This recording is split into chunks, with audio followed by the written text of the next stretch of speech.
Yo, what up guys, Travic here, and today I want to talk about the latest build that I have been playing. Very recently, I've been looking to and inquiring about doing Sanctum again because if you know me, you know I love Sanctum. Now with the 3.26, everybody said Sanctum was nerfed, Sanctum was bad, and well, I still really liked the mechanic and wanted to go explore it, and I heard some really good things about how profitable it really can be.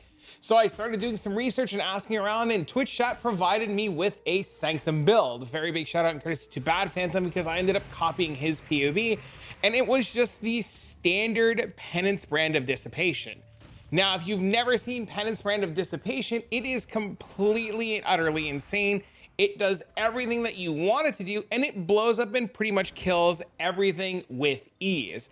Now, the idea behind the build is we're going to be doing a couple of things. We're going to be using this to run Sanctum. Sanctum is what its primary focus is, and it just kind of blasts through all of like this Sanctum style content with ease. Now, I haven't really done a whole lot of high-end juicing and mapping with this build because it's pretty much made of paper. And I won't lie to you, it is a build that will, like, if it gets looked at funnily enough, it will kind of fall over. But it can do things like boss rush and abomination okay fairly well. I did use this build to clear a lot of my challenges. I will not be using this build to clear the rest of my challenges this league. And as you see inside of Sanctum right now, I don't even really need to pay attention. It just completely and utterly kills all the monsters. The way that this build works is you cast these brands, which are these little things over here, and they'll just attach to the enemy and they'll just shock, and ping until everything dies. This build utilizes a couple of really cool things. Alongside of everything is you convert all of your physical damage to an element.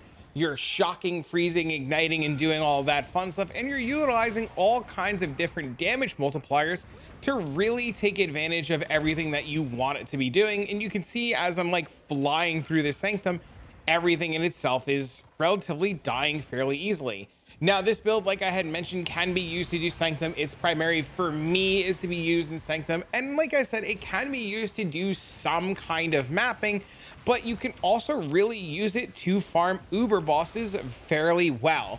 You won't be able to like insta phase everything, but I was able to do all of my uber boss challenges with it really easily, and it just kind of does what you want it to do. Now let's hop out of Sanctum for a minute. I'll finish this run later. Like I had mentioned, we're farming something very specific in Sanctum, and it is doing great. This build is doing a couple of things. First and foremost, our Penance brand in Hideout is like 600,000 tooltip DPS. You see we do fire, cold, and lightning damage, and our activation rate is 0.14, so we get a whole lot of activations. With our power charges fully up, we are indeed crit capped. We have crit multi to the moon. We are running at 256% speed. We have a grand total of 12 power charges and 12 frenzy charges and a couple of endurance charges. We are utilizing things like a mercenary. We are using an animate guardian. We are using specters and everything in between. I actually have notes thanks to Bad Phantom inside of the POV, and they'll have all the information about what you want with the specters and the animate guardian. Now, the character in itself is using a couple of things. Since we're power charge stacking, actually these guys are going to keep going forever, so we're going to take this ring off for a second so that they stop. Since we are indeed power charge stacking, we're going to be utilizing a lot of the items that make power charge stacking really strong. First and foremost, we are going to be using void batteries. Void batteries are going to give us a ton of cast speed, which we use very well on the build, and you want a ton of cast speed. You're going to get spell damage per power charge, and we have 12 power charges, so we get a ton of spell damage, and you get an extra power charge per void battery. Both of my void batteries are done relatively the same with increased cast speed and maximum power charges. Void battery 1 has convocation to pull all of my minions towards me, automation so that it's automated, and lightning warp so that I can have lightning warp inside of my maps and inside of Sanctum to you know, lightning warpy things, you know, if you want to like bounce all around. The second void battery has Herald of Ash for more damage, arrogance support so that we can indeed be reserving life down here for arrogance, and we have flame dash so that we can flame dash all around our map. Moving on over, we did mention that we are using fire, cold, and lightning. Because we are using fire, cold, and lightning, and because in Sanctum we do freeze literally everything, we get to take advantage of heat shivers, extra cold or cold damage per fire damage, and 30% cold damage is extra fire damage against frozen enemies because we freeze everything in Sanctum, and it is a bajillions of damage. We're also able to get heat shiver with +1 maximum power charges relatively cheap. This helmet with the corrupt on it looks to be about 1 divine at the time of recording, so it is on the fairly cheaper side of things. The helmet right now has minion life support, Raise Spectre, and Summon Stone Golem, and clarity at level 12. You make sure you level your clarity enough to match your mana so that you can cast comfortably and recharge your mana to get all of your brands out. Our amulet, we're using Badge of the Brotherhood. Badge of the Brotherhood does one very important thing. We're using Badge of the Brotherhood so that our frenzy charges is equal to our power charges, so that we stack power charges and we get frenzy charges, and that works out really well. And we're, anointing it with Infuse for 1 additional power charge. And Infuse is right over here on the right side of the tree. It is a silver crimson oil to anoint that. Moving on over, our armor is a replica Restless Ward with +2 level of socketed AoE gems. The reason that we're doing +2 is Penance Brand of Dissipation is an AoE physical lightning duration brand gem, and AoE also covers, I think there was another gem. It also covers concentrated effects, so it's a 2 for 1.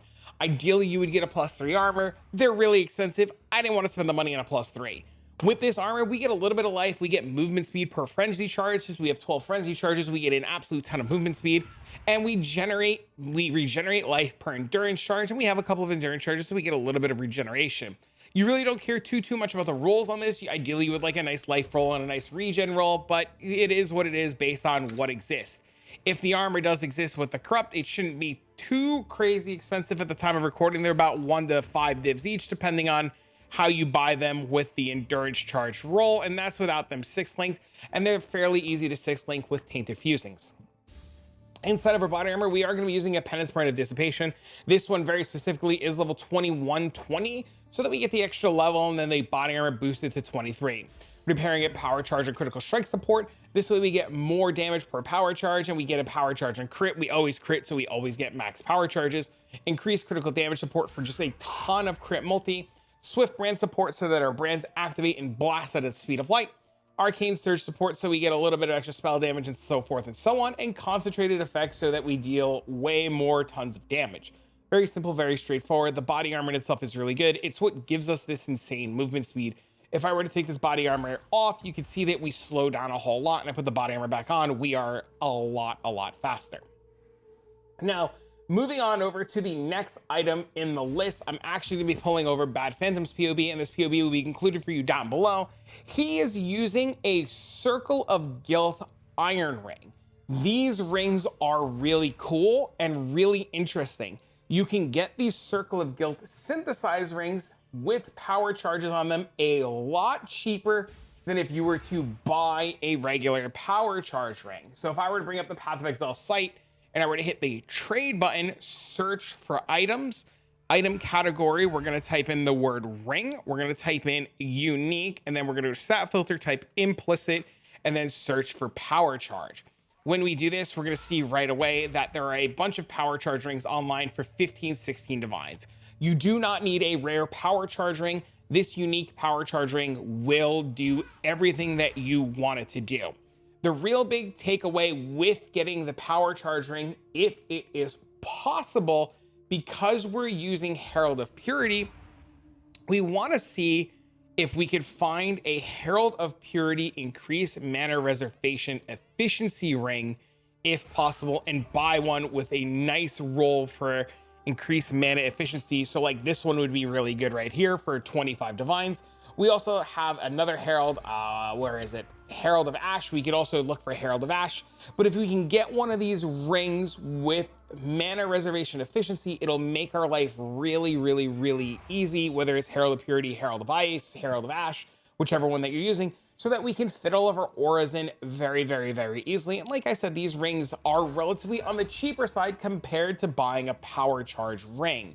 If I were to change things up and I were to search for a non-unique power charge ring, they're roughly uncorrupted about 350, 360 divines. Me personally, I have a uncorrupted power charge ring, as I will be using this for other projects in the future. I did spend a whopping 300 plus divines on this. You do not need this. You can work with the regular ring. It actually, when I was copying his POB, because I didn't have the mana reservation on my ring, caused me some problems and I had to make some adjustments. So if you do manage to get the reservation, you'll have a lot easier time. If you don't manage to get the reservation and you have a regular power charge ring, you'll have to do things like make sure that your ring has reduced mana cost of skills and minus mana cost of skills so that you could fit in everything. But regardless of whichever ring you get, whether it be unique or rare, we're going to be pairing it with a Calandra's Touch. And if you go with the rare ring, you're probably going to need some stats, some strength, some dex, some cast speed, some critical strength multi. That's what we're going to be doing on the ring. We're going to be crafting it with essences for critical strength multi until we hit strength or dex, and then suffix locks reforge caster for cast speed. If you do manage to get the unique ring, especially the iron ring, it does come with a bunch of attributes, which solves a lot of the attribute problems of the build. So that's just something to keep in mind. Moving on over, our boots are Ralakesh. Ralakesh was nerfed from 325 to 326, so we have to make sure that we buy the correct pair of Ralakesh. For this particular build, we are going to be using a pair of Ralakesh boots that have the maximum number of frenzy charges, and you can see with just frenzy charges, they're relatively on the cheaper side. And if I look for a pretty decent roll, you're looking only at a couple of divines. Our boots have haste, our boots have animate guardian, our boots have meat shield, and our boots have guardian's blessing support. Our animate guardian is giving us haste so that we can have this extra haste, and you can see that we, even with the guardian's blessing support, our animate guardian's not dying. Our belt is indeed Mage Blood. It's really good. It's really strong. You can't go wrong with Mage Blood. 4 Flask Mage Bloods have come down a lot. They're about 190 divines. If you say to me, hey man, like I can't afford Mage Blood, what should I do? Well, we're gonna go back to the trade site, and I believe it is called the Graven's Secret. Is this it?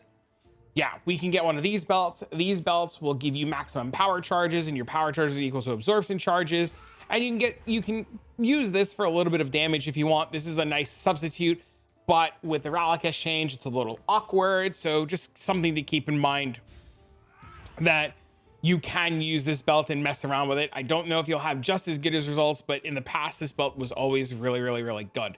So another side option that you can do if you don't have a Mage Blood. The build will feel infinitely better with Mage Blood. Highly recommend saving for Mage Blood. Lastly, our gloves have the following. My gloves are like 2-statted gloves, okay? I grabbed these gloves off of my Smite character. We are using the gloves primarily for the fact that they have increased damage with hits against chilled enemies. The resistance doesn't really matter. The resistance, I mean, is nice, but it doesn't really matter. We have so much extra resistance that I could take these off and it wouldn't really matter. We're pretty much primarily using these gloves for that mod. The prefixes are also what matters. You see we have physical damage converted to lightning, both as the eater implicit and the crafted implicit, and some life and unnerve. The attack speed does us nothing. The light resistance is kind of like whatever, who cares? So we're only using these gloves solely for the fact that they have the one mod on them. And I believe just the one mod on the gloves by itself. Fractured is going to be expensive. If they're fractured, it's going to be expensive. So let's try to change this to non-fractured and just take a look. You can get pairs of gloves.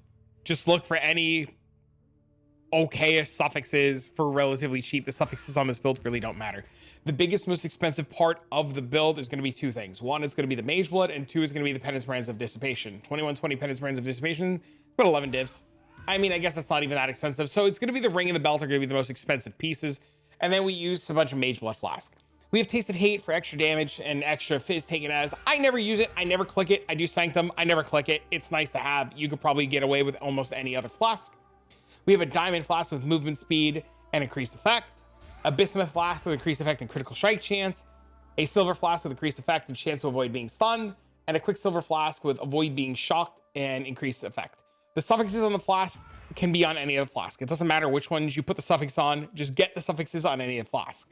We're using avoid being shocked because we're getting our immunity from our jewels, and we need to be shock immune to make sure that we are ailment immune.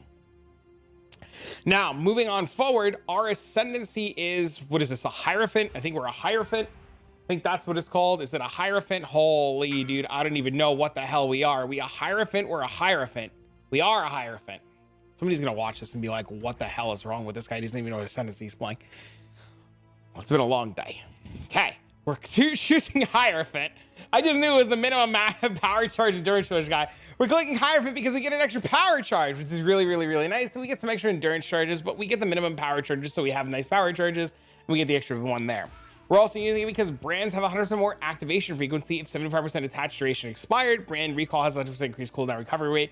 We just get more activation frequency, more damage, more good. Arcane Blessing for Arcane Surge grants 20% more spell damage. You grant Arcane Surge when you or your totems hit with a spell, so we always have Arcane Surge. And we have Illuminated Devotion for non-damaging elements, have 50% reduced effect on you when you have Arcane Surge, and 30% increased area of effect while you have Arcane Surge, and spell damage leeches life. So we have a little bit of life leech. But Hierophant's pretty sweet. It's pretty cool. We have it on a Templar. And the standard tree is like not that bad. You know, you get Retribution for damage, Light for more spell damage, Holy Dominion for resistances, and chance to free shock and ignite. Down here for strength and int. We come on over to the power charge here. We grab the jewel socket. We're going to take Runesmith for more brands, Rune Binder for more brands. We're going to take your RMR wheel here, your life wheel here, spell crit wheel here. Come on over to explosive runes to get more critical strike multiplier and brand attachment range. You're going to make sure we take the jewel socket for cluster jewels, which we'll talk about in a minute, and more brands over here. And then very important, we take Disciple of the Forbidden for damage per power charge. Now you're going to notice right here that we indeed have a Militant Faith socketed. I have area damage and elemental resistance. There's a lot of really good combinations. This is just one that I had that had Dominus on it.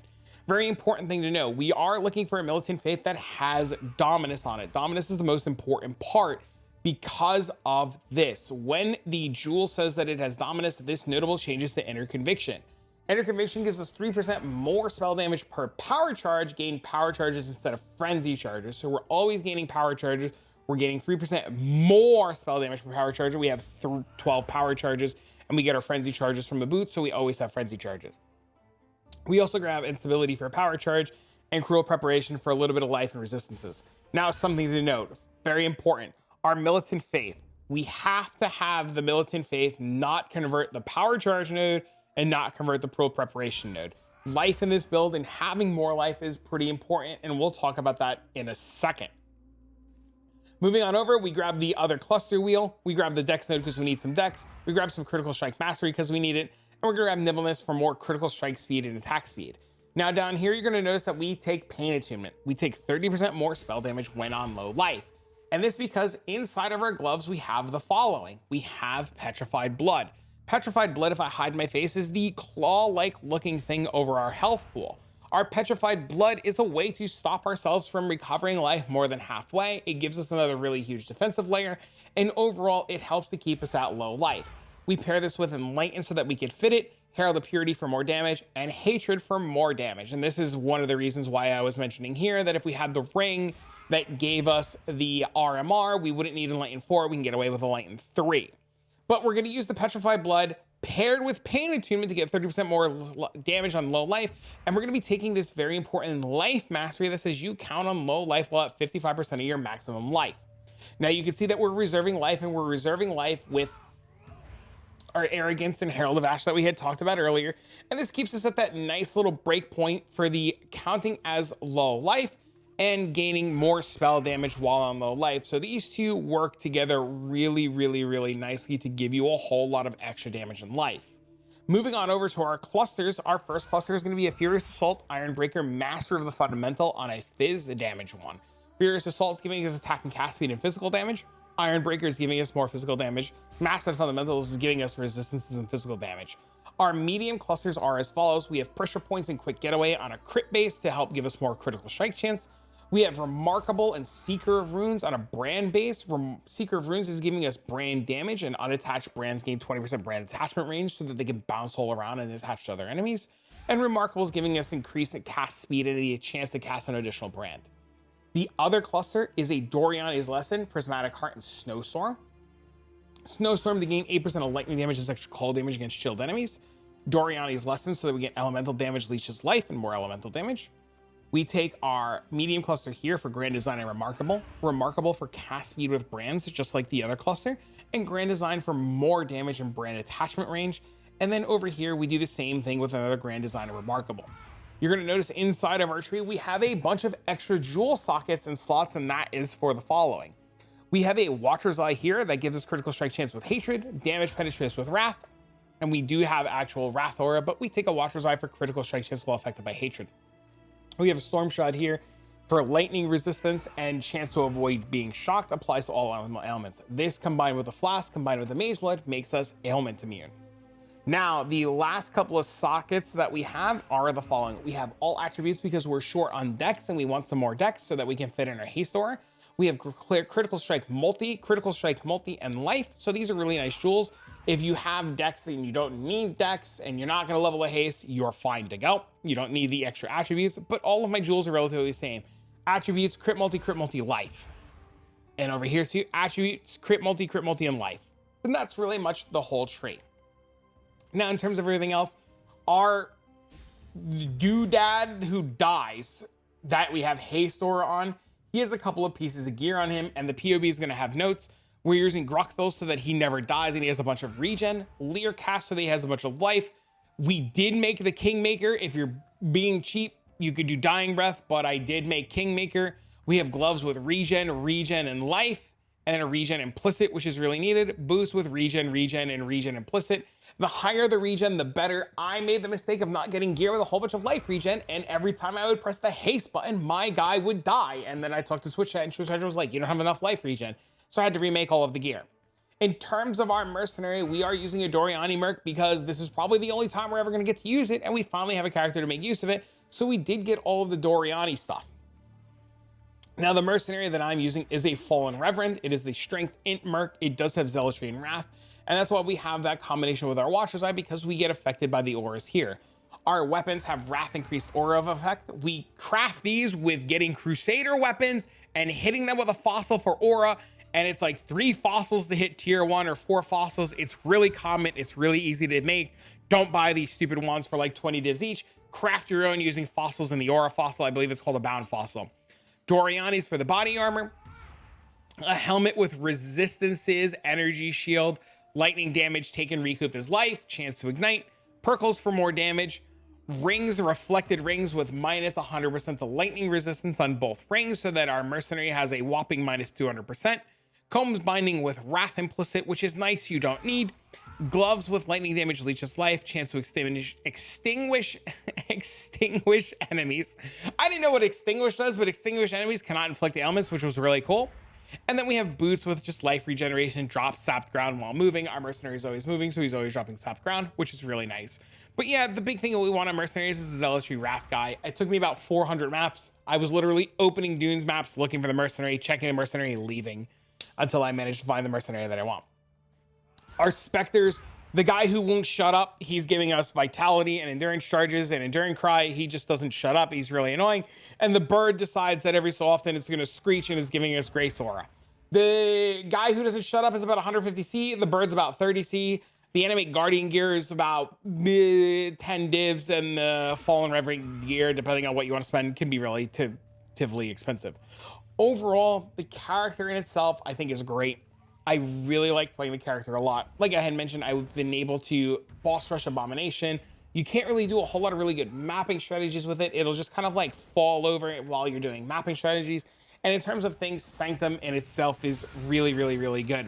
I know a lot of people are going to be listening to this video and go, oh, Sanctum's nerf, Sanctum's bad. Sanctum really good, man. And I'm going to be doing a whole video about why Sanctum's good and farming strategies in Sanctum and what I'm doing with Sanctum and why I made this character. And that'll be coming out in the next day or two after this video is released. So if you haven't already done so, make sure you hit that subscribe button, turn on the notifications. All of that little bit helps the channel and really means a whole lot to me. But in terms of this character, he's great. He's fast. He's snappy. He one-taps everything. He does a whole lot of damage. And it's just been an absolute joy to play. If you decide to put it together and you have questions, feel free to stop by the live stream, leave comments down below, come stop by the Discord, and come post in our POE channel on the Discord. The Discord in itself is really, really, really active. You can come stop by. People are always chatting and hanging out. If I pull over my Discord right now, you can see that people, as of like recording, while I'm recording, they're having good conversation. We're always hanging out in the voice channel. So if you guys want to come hang out there, come hang out there. But if you have questions, come stop by the channel here. Leave all your questions and comments.